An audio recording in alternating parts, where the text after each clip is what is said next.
Assalamualaikum warahmatullahi wabarakatuh. Baiklah, saudara semua, kali ini kita akan membacakan sebuah buku karya Adi Ginanjar Agustian, Rahasia Sukses Membangun Kecerdasan Emosi dan Spiritual. Halaman 37, Zero Mind Process, Kebebasan Hati.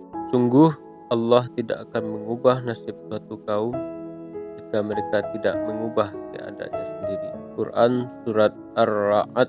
Saya sedang berada di Jakarta menulis buku ini ketika telepon genggam saya berdering. Hari itu Minggu 30 Juli 2000 pukul 12 siang. Salah seorang mitra usaha, seorang dokter yang juga master di bidang asuransi kesehatan, memberitahu bahwa ia berada di Bali untuk meluncurkan dan memasarkan produk asuransi kesehatan terbaru, khusus untuk turis asing yang datang ke Bali.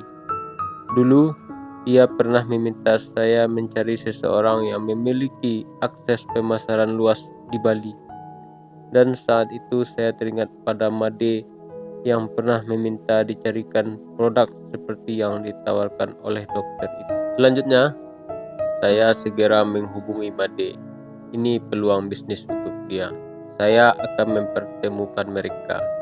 Untuk mempermudah perkenalan, saya ceritakan sedikit tentang mitra usaha saya itu kepada Made.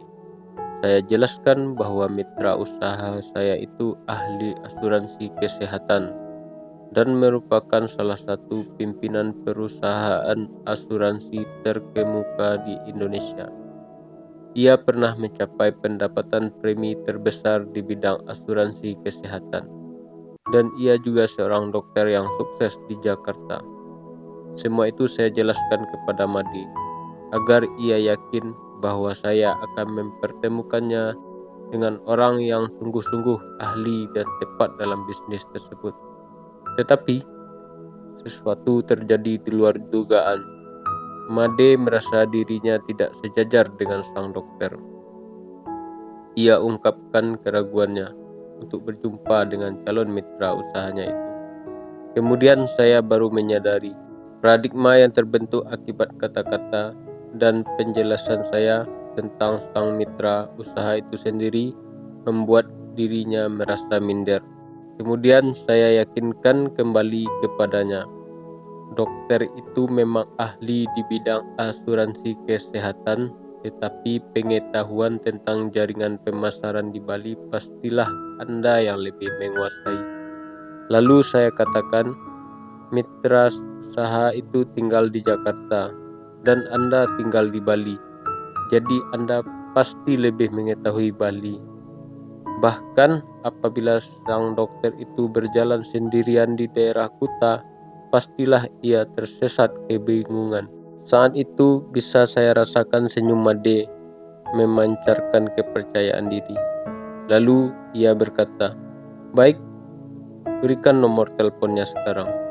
Dengan penuh keyakinan, terbayangkah bahwa Made hampir saja kehilangan peluang usaha senilai $100.000. Saya yakin produk itu akan berhasil karena Made memiliki akses luas di Bali. Selain itu, produk seperti itu belum pernah ada di Bali dan Bali membutuhkannya. Kisah nyata itu kiranya bisa menjelaskan bahwa sebuah keterangan, sepotong kalimat, atau sesuatu kejadian mampu mengubah paradigma berpikir seseorang. Selanjutnya, paradigma tersebut mampu menghasilkan sikap yang bisa merugikan. Setiap diri telah dikaruniakan oleh Tuhan sebuah jiwa, yang dengan jiwa itu ia bebas menentukan pilihan reaksi, bereaksi positif atau negatif, bereaksi berhenti atau melanjutkan, bereaksi marah atau sabar, bereaksi reaktif atau proaktif, bereaksi buruk atau baik.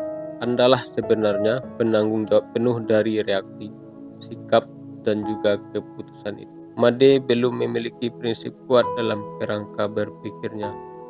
Prinsipnya terbentuk karena kondisi dari luar, bukan dari dalam dirinya.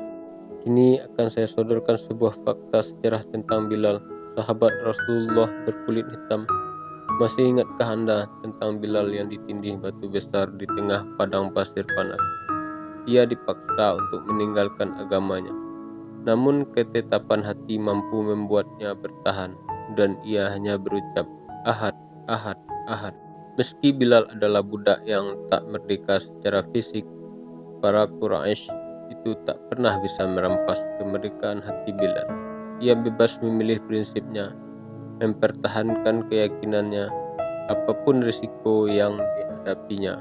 Ia mampu memisahkan fisiknya yang terbelenggu dengan hatinya yang bebas merdeka.